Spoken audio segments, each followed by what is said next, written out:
Hi friends, welcome to our channel How to Finally. நாம இன்னைக்கு இந்த வீடியோல ரொம்பவே ஒரு இம்பார்ட்டன்ட்டான டாபிக் பத்தி தான் பார்க்க போறோம். நீங்க இன்னுமே நம்ம சேனல்ல போற வீடியோஸை சப்ஸ்கிரைப் பண்ணாம பார்த்துக்கிட்டு இருந்தீங்க அப்படின்னா உடனே இந்த சப்ஸ்கிரைப் பட்டனை கிளிக் பண்ணிட்டு ஆல் அப்படிங்கிற அந்த பெல் ஐக்கானையும் நீங்க கிளிக் பண்ணிருங்க. அப்பதான் நாங்க போடுற வீடியோ எல்லாமே உங்களுக்கு நோட்டிபிகேஷன்ல வந்து சேரும்.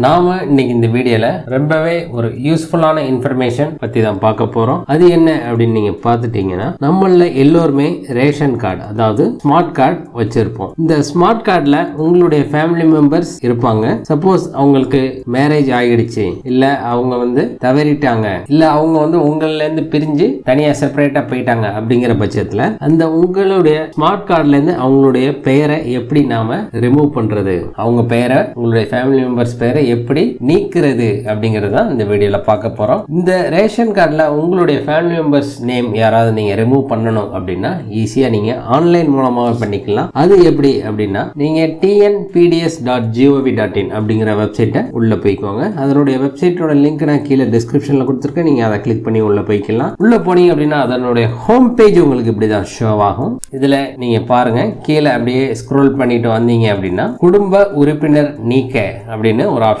கொடுத்திருப்பாங்க. எதுக்கு கீழே இது வருது அப்படின்னு பாத்தீங்கன்னா, மின்னணு அட்டை தொடர்பான சேவைகள் அப்படின்னு போட்டிருப்பாங்க. அதுல கீழே 4வது ஆப்ஷன் நீங்க பாத்தீங்க அப்படின்னா குடும்ப உறுப்பினர் நீக்க அப்படின்றப்போ நீங்க அதை கிளிக் பண்ணிக்கோங்க. அதை கிளிக் பண்ணீங்க அப்படின்னா உங்களுடைய ஸ்மார்ட் கார்டுல நீங்க என்ன மொபைல் நம்பர் கொடுத்திருக்கீங்களோ அந்த மொபைல் நம்பரை நீங்க இங்க என்டர் பண்ணிட்டு கீழே கொடுத்திருக்க கேப்சா குறியீடை நீங்க கரெக்டா பார்த்து டைப் பண்ணிக்கோங்க. டைப் பண்ணிட்டு பதிவு செய் அப்படின்னு ஒரு ஆப்ஷன் இருக்கும், அதையும் நீங்க கொடுத்துருங்க. அதை கொடுத்தீங்க அப்படின்னா உங்களுக்கு ஒரு 7 டிஜிட் ஓடிபி ஒன்று நீங்க கொடுத்த மொபைல் நம்பர், அதாவது ஸ்மார்ட் கார்டில் கொடுத்த மொபைல் நம்பருக்கு ஒரு ஓடிபி இப்போ வந்திருக்கும். அந்த ஓடிபியை பார்த்து நீங்க இங்க என்டர் பண்ணுங்க.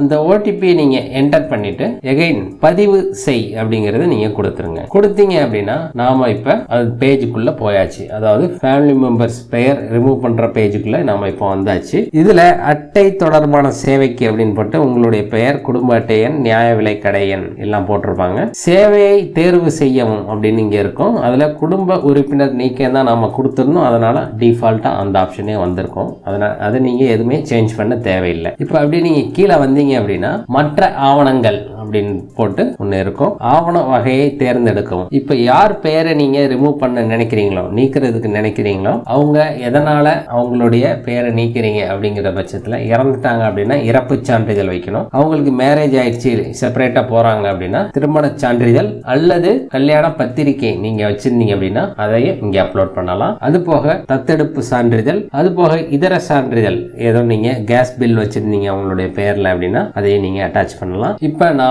உங்களுக்கு எந்த இதுக்கு கீழே எந்த வகையில நீங்க அப்ளை பண்றீங்களோ அதை தேர்ந்தெடுத்து நீங்க அதனுடைய ஃபைலை நீங்க PNG, GIF, JPEG மற்றும் PDF ஃபைலா நீங்க அப்லோட் பண்ணணும். அது 1 MB குள்ள தான் இருக்கணும். 1 MB தாண்டினா இதுல அப்லோட் பண்ண முடியாது. அதனால 1 MB குள்ள அந்த ஃபைலை வச்சுக்கோங்க. இப்ப நாம திருமண சான்றிதழ் அப்படிங்கறத கொடுத்திருக்கோம். இதுல நாம கல்யாண பத்திரிகை இப்ப ஆட் பண்ண போறோம். அதனால அதை ஆட் பண்ணிடுவோம். உங்களுடைய அட்டாச்மெண்ட்டை நீங்க அட்டாச் பண்ணிட்டு பதிவேற்று அப்படின்னு நீங்க கண்டிப்பா கொடுக்கணும். அப்பதான் அப்லோட் ஆகும். கொடுத்துட்டு வேற எதுவும் டாக்குமெண்ட் நீங்க அப்லோட் பண்றீங்க அப்படின்னா அதையும் நீங்க இங்க சூஸ் பண்ணிருங்க. அதர் டாக்குமெண்ட் அப்படின்னு செலக்ட் பண்ணிட்டு வேற என்ன நீங்க அட்டாச் பண்ண விரும்புறீங்களோ அதையும் நீங்க இதுல அட்டாச் பண்ணிக்கலாம். அகைன் பதிவேற்று அப்படின்னு கொடுத்துருங்க. இப்ப நாம 2 டாக்குமெண்ட் அப்லோட் பண்ணியிருக்கோம். அந்த 2 டாக்குமெண்ட் நீங்க காட்டுது பாருங்க, இணைக்கப்பட்டுள்ள ஆவணங்கள் அப்படின்னு போட்டு காட்டும். இதுல ரீசன் கேட்டிருப்பாங்க. உங்களுக்கு தேவைன்னா நீங்க ரீசன் போட்டுக்கலாம், இல்ல அப்படின்னா நீங்க அப்படியே பிளாங்கா விட்டுறலாம். நீங்க என்ன ரீசன் அப்படின்னு நீங்க இதுல இங்கிலீஷ்லயும் டைப் பண்ணலாம், இல்ல தமிழ்லையும் கீழே டைப் பண்ணிக்கலாம். டைப் பண்ணிட்டு யார் பெயரை நீங்க ரிமூவ் பண்ண விரும்புறீங்களோ அவங்களுடைய பெயரை இங்க பாருங்க, இங்க டிக் மார்க் பண்ற மாதிரி இருக்கும். இந்த செயலில் அப்படிங்கிறதுக்கு அடுத்து டிக் மார்க் பண்ற மாதிரி ஒரு செக் பாக்ஸ் இருக்கும். அதை நீங்க கிளிக் பண்ணிருங்க. அதை கிளிக் பண்ணிட்டு கீழே வந்தீங்க அப்படின்னா உறுதிப்படுத்துதல் அப்படின்னு இருக்கும். அங்க ஒரு செக் பாக்ஸ் இருக்கும். நான் விதிமுறைகள் மற்றும் நிபந்தனைகளை ஏற்கிறேன், மேலே கொடுக்கப்பட்டுள்ள விவரங்கள் என் அறிவுக்கு உண்மையானது என்று நம்புகிறேன் அப்படின்னு போட்டு ஒரு உறுதிப்படுத்துதல் ஒண்ணு இருக்கும். அதை நீங்க கிளிக் பண்ணிட்டு பதிவு செய்ய அப்படிங்கறத கண்டிப்பா நீங்க கொடுக்கணும். பதிவு செய்ய அப்படிங்கறத கொடுத்துருங்க. கொடுத்தீங்க அப்படின்னா உங்களுக்கு இந்த மாதிரி ஒரு ரெஃபரன்ஸ் நம்பர் போட்டு வந்திருக்கும். அந்த ரெஃபரன்ஸ் நம்பரை வச்சுதான் நாம நம்மளுடைய ஸ்டேட்டஸ் என்னவா இருக்கு அப்படின்னு பார்க்க முடியும். இப்ப நமக்கு இந்த ரெஃபரன்ஸ் நம்பர் வந்துருச்சு. வந்ததுக்கு அப்புறம் இப்ப நமக்கு ரெஃபரன்ஸ் நம்பர் வந்துருச்சு. ரெஃபரன்ஸ் நம்பர் வந்ததுக்கு அப்புறம் அதனுடைய ஸ்டேட்டஸ் நாம எப்படி தெரிஞ்சுக்கிறது அப்படின்னு நீங்க பாத்தீங்க அப்படின்னா எகைன் டிஎன்பிடிஎஸ் அந்த வெப்சைட்டுக்கு நீங்க வந்துட்டு மின்னணு அட்டை தொடர்பான சேவைகள் அப்படின்னு இருக்கும். அதுக்கு கீழே கடைசியா அட்டை தொடர்பான சேவை நிலை அறிய அப்படின்னு ஒரு ஆப்ஷன் இருக்கும். அதை கிளிக் பண்ணுங்க. அதை கிளிக் பண்ணீங்க அப்படின்னா உங்களுக்கு நீங்க அப்ளை பண்ணப்போ ஒரு ரெஃபரன்ஸ் நம்பர் வந்தது பாருங்க. அந்த ரெஃபரன்ஸ் நம்பர் இங்க கொடுத்துட்டு பதிவு செய்ய அப்படின்னு கொடுத்தீங்க அப்படின்னா அதனுடைய ஸ்டேட்டஸ் என்ன அப்படின்னு இப்படி காட்டும். உங்களுக்கு விண்ணப்பம் பதிவு செய்யப்பட்ட தேதின்னு போட்டு இருக்கும். விண்ணப்ப பதிவேற்றம் அந்த நம்ம அப்ளிகேஷன் ஈஸியா இதுலயே டவுன்லோட் பண்ணிக்கலாம். இதை நீங்க கிளிக் பண்ணீங்க அப்படின்னா பாருங்க அந்த அப்ளிகேஷன் இப்படிதான் உங்களுக்கு இருக்கும். இப்ப நாம இப்பதான் அப்ளை பண்ணியிருக்கோம். அதனால விண்ணப்பம் பதிவு செய்யப்பட்ட நிலை அப்படின்னு போட்டு டிக் மார்க் இருக்கு. ஒன்ஸ் அவங்க அப்ரூவ் பண்ணிட்டாங்க அப்படின்னா இந்த செகண்ட் பாயிண்ட்லயும் டிக் மார்க் வந்துடும். இல்ல ரிஜெக்ட் பண்ணிட்டாங்க அப்படிங்கிற பட்சத்துல அந்த ரிஜெக்ஷன் சிம்பிள் வந்துடும். ரெண்டையும் நான் உங்களுக்கு இப்ப காட்டுறேன். இப்ப பாருங்க உங்களுடைய ஃபார்ம் ரிஜெக்ட் ஆயிருக்கு அப்படிங்கிற பட்சத்துல இந்த மாதிரி இன்ட் மார்க் போட்டு நிராகரிக்கப்பட்டு விட்டது அப்படின்னு போட்டுட்டு எதற்காக நிராகரிச்சிருக்கோம் அப்படிங்கிற அந்த தகவலும் கீழே கொடுத்திருப்பாங்க.